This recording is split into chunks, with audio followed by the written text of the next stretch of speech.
Friends, welcome to my channel Vasu foods. ఇవాళ special aloo fried momos అంటే చాలా మందికి ఇష్టం కదా. ఇంకొంచెం స్పైసీ అండ్ టేస్టీగా ఈవినింగ్ పూట తినడానికి ఏదైనా ప్రిపేర్ చేసుకోవాలి అంటే కనుక ఈసారి ఇలా ట్రై చేసి చూడండి, చాలా బాగుంటుంది. చిన్నపిల్లలు అయితే చాలా ఇష్టంగా తింటారండి. సో చాలా సింపుల్ అండ్ ఈజీగా ఇంట్లో ఉన్న వాటితో ప్రిపేర్ చేసుకోవచ్చు. ఇక ఆలస్యం చేయకుండా రెసిపీలోకి అయితే వెళ్ళిపోదాం. ముందుగా ఒక బౌల్ తీసుకొని అందులో 2 కప్పుల వరకు మైదా అనేది తీసుకుంటున్నాను. అలాగే సరిపడా సాల్ట్ కూడా తీసుకొని దీన్ని మొత్తం అంతా కూడా బాగా కలిసే విధంగా కలుపుకోవాలి. చూసారు కదా, ఈ విధంగా మొత్తం అంతా కూడా బాగా కలిపిన తర్వాత ఇక్కడ చూపించిన విధంగా కొద్దిగా వాటర్ యాడ్ చేస్తూ చపాతీ పిండిలా కలుపుకోవాలి. వాటర్ అనేది ఒకసారి ఎక్కువగా యాడ్ చేయకూడదండి. అలా యాడ్ చేసినట్టయితే పిండి మొత్తం అంతా కూడా ముద్దలా అయిపోతుంది. ఇలా కొద్దిగా వాటర్ యాడ్ చేయడం వల్ల పిండి అనేది పర్ఫెక్ట్గా మొత్తం అంతా కూడా బాగా కలుస్తుందనమాట. చూసారు కదా, ఈ విధంగా మొత్తం అంతా కూడా కలుపుకున్న తర్వాత దీన్ని ఒక అరగంట పాటు మూత పెట్టుకొని బాగా నాననివ్వాలి. పిండి అనేది ఎంత బాగా నానితే మోమోస్ అనేవి అంత బాగా వస్తాయి. ఇది నానేలోపు లోపల స్టఫింగ్ అనేది ఎలా ప్రిపేర్ చేసుకోవాలో చూద్దాం. సో దానికోసం స్టవ్ ఆన్ చేసుకొని ప్యాన్ పెట్టుకున్నాను. ఇందులో 2 టేబుల్ స్పూన్ వరకు ఆయిల్ హీట్ చేసుకోవాలి. ఆయిల్ బాగా హీట్ అయిన తర్వాత 1 టేబుల్ స్పూన్ వరకు పోపులు వేసి లో ఫ్లేమ్లో పోపులు అనేవి కొంచెం బాగా వేగేంత వరకు వేయించుకుంటున్నాను. పోపులు కూడా బాగా వేగిన తర్వాత ఇందులో 1 టేబుల్ స్పూన్ వరకు సన్నగా కట్ చేసినటువంటి వెల్లుల్లి, అలాగే 1 టేబుల్ స్పూన్ వరకు సన్నగా కట్ చేసిన పచ్చిమిర్చి, 1 రెమ్మ వరకు కరివేపాకు వేసి కరివేపాకు అనేది చిటపటమనేంత వరకు వేయించుకోవాలి. పచ్చిమిర్చి అనేది మీ కారాన్ని బట్టి మీరు యాడ్ చేసుకోవచ్చండి, ఎందుకంటే ఎక్స్ట్రాగా కారం ఏమి వేయం కాబట్టి. ఇవి కొంచెం ఫ్రై అయిన తర్వాత ఇందులో 3 టేబుల్ స్పూన్ వరకు సన్నగా కట్ చేసినటువంటి ఉల్లిపాయలు కూడా వేసి మీడియం ఫ్లేమ్లో ఇవి బాగా ఫ్రై అయ్యేంత వరకు వేయించుకోవాలి.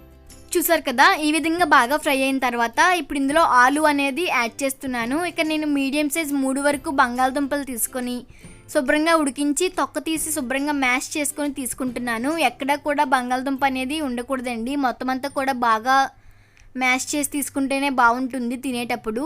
ఈ విధంగా మొత్తం అంతా కూడా బాగా ఒకసారి కలుపుకున్న తర్వాత 1 నిమిషం పాటు ఫ్రై అవ్వనివ్వాలి. ఇలా ఫ్రై అయిన తర్వాత ఇందులో సరిపడా సాల్ట్, అలాగే ఒక చిటికెడు పసుపు కూడా వేస్తున్నాను. పసుపు అనేది కొంచెం కలర్ కోసం వేస్తున్నానండి, మీకు ఇష్టమైతే యాడ్ చేసుకోవచ్చు, లేదంటే లేదు.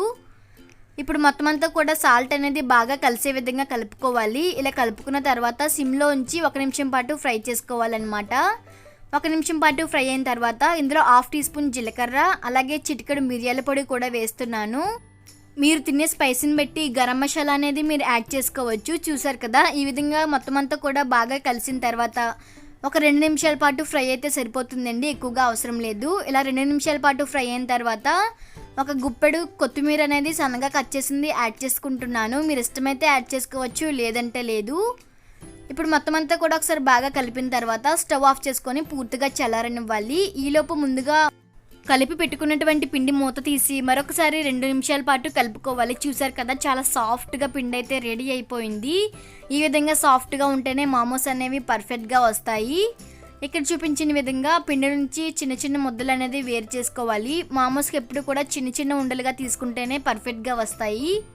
పిండి ముద్దలు అనేవి ఈ సైజులో తీసుకుంటేనే మోమోస్ అనేవి పర్ఫెక్ట్గా వస్తాయి అన్నమాట. ఏదైనా బల్లపై దీని నుంచి కొద్దిగా పిండి యాడ్ చేస్తూ చపాతీ కర్రతో ఇక్కడ చూపించిన విధంగా పిండి మొత్తం కూడా స్ప్రెడ్ చేసుకోవాలి.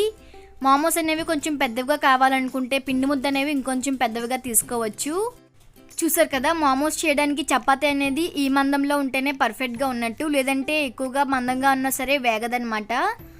ఇప్పుడు దీంట్లో ముందుగా ప్రిపేర్ చేసుకున్నటువంటి ఆలూ స్టఫింగ్ అనేది 2 టేబుల్ స్పూన్ వరకు యాడ్ చేసుకుంటున్నాను. చపాతీలు చేసేటప్పుడు మరీ పల్చగా ఉన్నా సరే లోపల పెట్టేటటువంటి స్టఫింగ్ అనేది బయటకు వచ్చేస్తుంది. సో ఈ పాటి మందంతో ఉంటే మోమోస్ అనేవి పర్ఫెక్ట్గా వస్తాయి. ఇక్కడ చూపించిన విధంగా వేళ్ళ సహాయంతో మొత్తం అంతా కూడా ఇలా చేసుకోవాలి. ఇలా చేసుకున్నట్లయితే మోమోస్ షేప్ అనేవి పర్ఫెక్ట్గా వస్తుందన్నమాట. చూసారు కదండి, మోమోస్ షేప్ అనేది పర్ఫెక్ట్గా వచ్చింది. ఇలా ఒక పక్కకే తిప్పుతూ ఉండటం వల్ల మీకు పర్ఫెక్ట్ షేప్ అనేది వస్తుంది. ఎక్స్ట్రాగా పిండి ముద్ద ఏదైనా పైన ఉన్నట్లయితే కనుక తీసేసుకోవాలండి, ఎందుకంటే అది నూనెలో వేసినప్పుడు వేగదు కనుక. చూసారు కదా, చాలా సింపుల్ అండ్ ఈజీగా చేత్తోనే మోమోస్ షేప్ అనేది చేసుకోవచ్చు. ఇదే విధంగా మొత్తం అన్నీ కూడా మోమోస్ అనేవి ప్రిపేర్ చేసుకొని పక్కన ఉంచుకుంటున్నాను.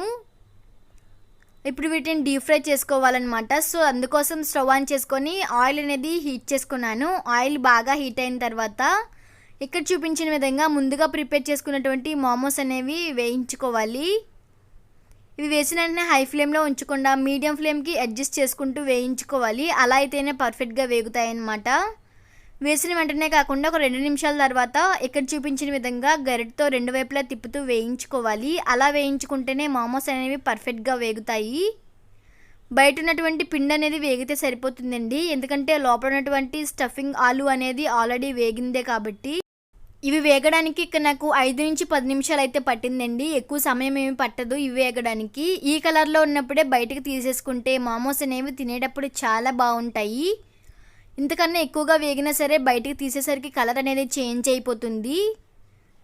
చూసారు కదా, ఈ విధంగా వేగిన తర్వాత వీటిని స్టవ్ ఆఫ్ చేసుకొని తీసుకోవాలన్నమాట. చాలా సింపుల్ అండ్ ఈజీగా ఆలు మోమోస్ అనేవి రెడీ అయిపోయాయి కదా.